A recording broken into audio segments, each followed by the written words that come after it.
everyone from Charlotte as we bring you an Eastern Conference contest live from the Time Warner Cable Arena. For the 76ers right now, they're focused on kicking off to a good start on the road trip here. Some doubts forming early for these guys. They've gone 0-4 to start the season. They need a win, fellas.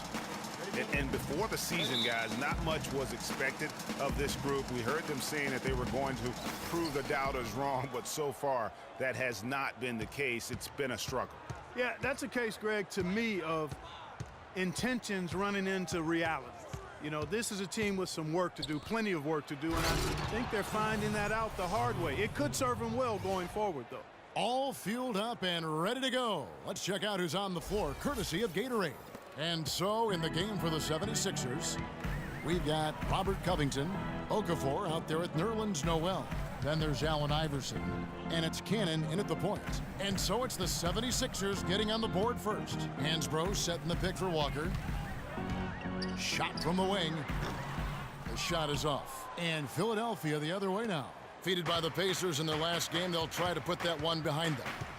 Yeah, they were in a funk from the field in that game. Credit the defense, though, because even when they got open looks, no rhythm to knock them down. Hey, guys, hey, every team has a night like that on occasion. It happens. Hey, we call them gong games. You just want to hit the gong, forget about them, and move on. And Steve Clifford might not be the most famous coach in the NBA, but he has plenty of experience, and everyone in the league knows exactly how well-versed he is as a coach. Now, here's Walker. 17 points in his last outing. 5 on the clock. Again, the miss by Walker. The defense better not make a habit of giving him that shot. I mean, he doesn't miss many of them. And Clifford in his third year now as a head coach, Greg. That experience you were just talking about. He has 29 years of coaching under his belt. And he's a Van Gundy disciple. Clark was on the coaching staff for both brothers. Yeah, and he's been with a lot of teams, Kevin. 13 seasons as an assistant for the Lakers, Rockets, Magic, and Knicks. Now here's Okafor, following the miss by Kemba Walker. Covington passes to Iverson. It's deflected.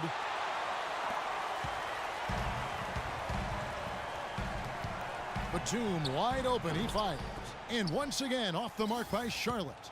They are 0 for the game thus far. 0 of 4 here, still looking for their first make.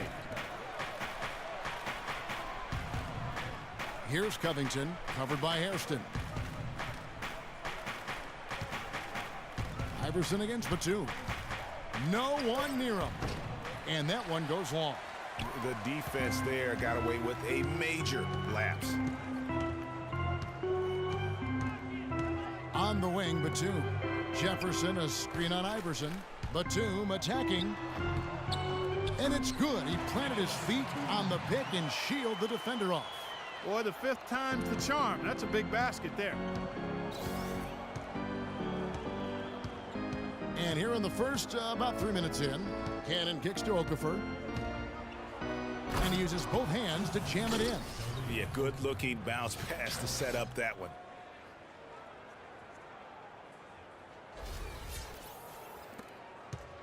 Hornets trail by 4. Outside Jefferson. Back to Walker.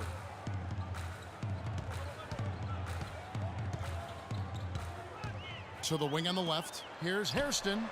The shot's good on the assist by Walker. Hairston's got himself going with the triple, his first basket of the game. First quarter of action, just under 3.5 minutes played.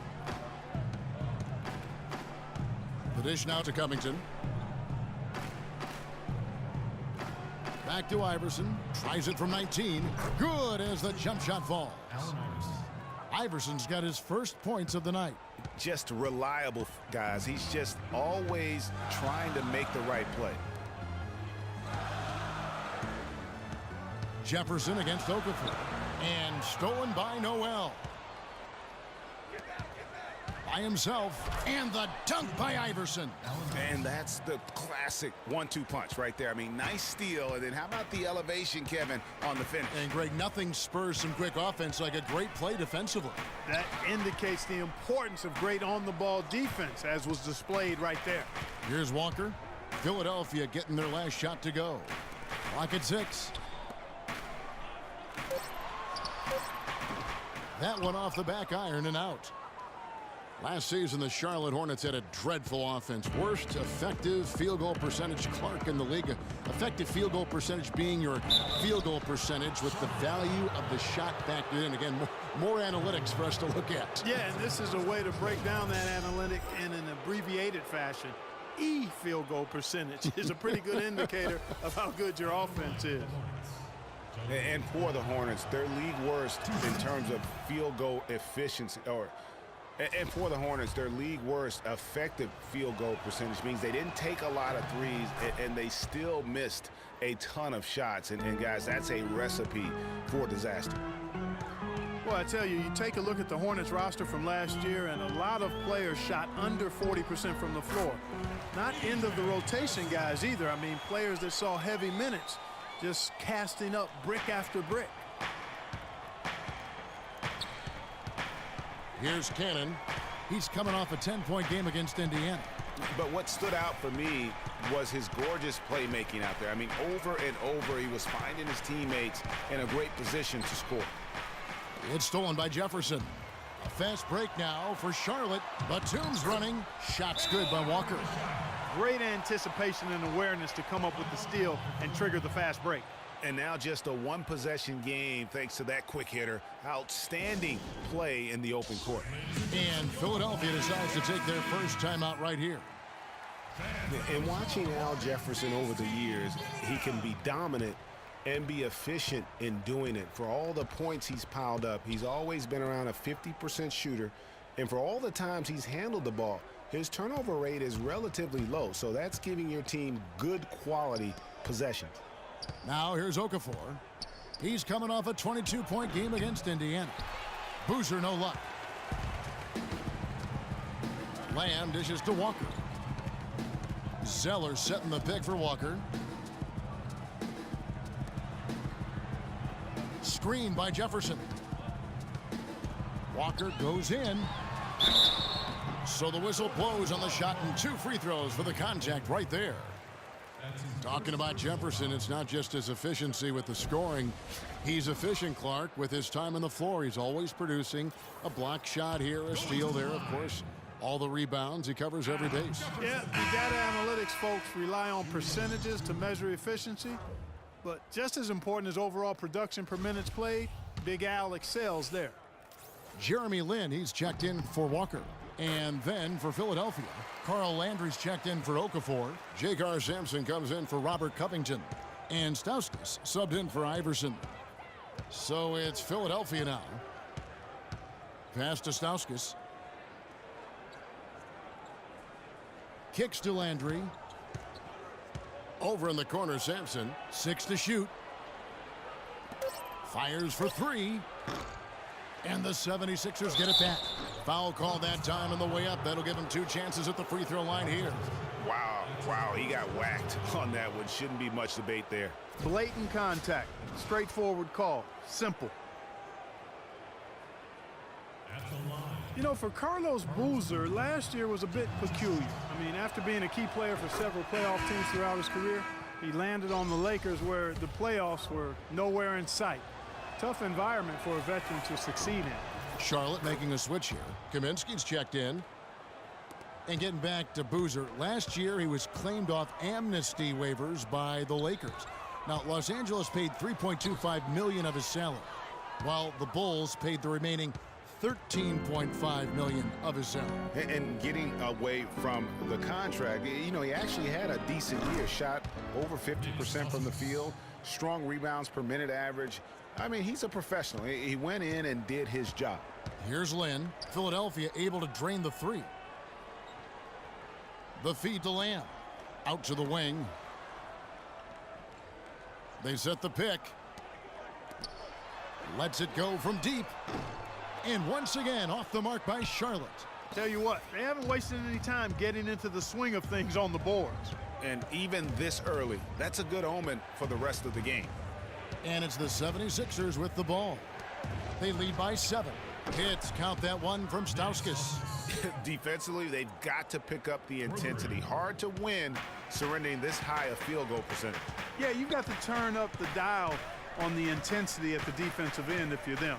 I mean, it's still early, but I agree with you. They get it back. Here's Lynn, and foul called as he misses. He'll go to the line and shoot two. It's on Carl Landry. Wow, he got whacked on that one. Shouldn't be much debate there. Blatant contact, straightforward call, simple.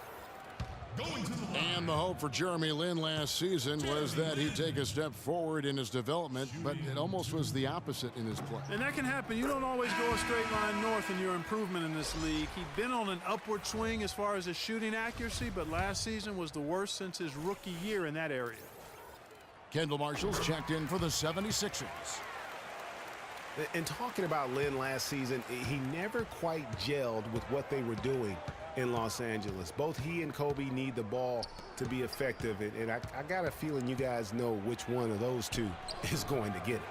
Well, the effort was there, but he just couldn't quite fight his way through traffic. Now we'll go to Doris Burke, who had a chance to talk with head coach Steve Clifford.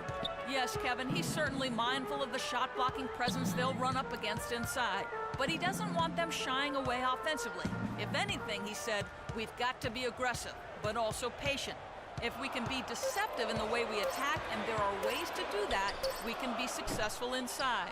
Guys, let's see how successful they can be. Wonderful, Doris. Thanks for the report. You know, I think he's right to be concerned about the defense they're going up against today. I mean, it's going to take some creativity for them on offense to be able to score consistently. I think that's their primary concern. I mean, they'd be fooling themselves if they said scoring against this D is going to be easy. And, you know, getting back to Lynn, he was actually pretty strong starting out the season. In November, he made 48% of his shots, 37% from downtown. But in April, he only hit 24% from the field and was eventually shut down for the year. And Philadelphia making a change here. Fans, that was your Hornets dance team. Give it up.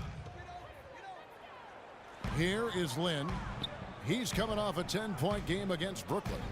And what I enjoyed when watching that game was the way he balanced getting his shot and also incorporating his teammates. They really can't allow him too many open looks like that. I mean, that's just inviting trouble. Marshall passes to Holmes. There's the pick. Here's Boozer.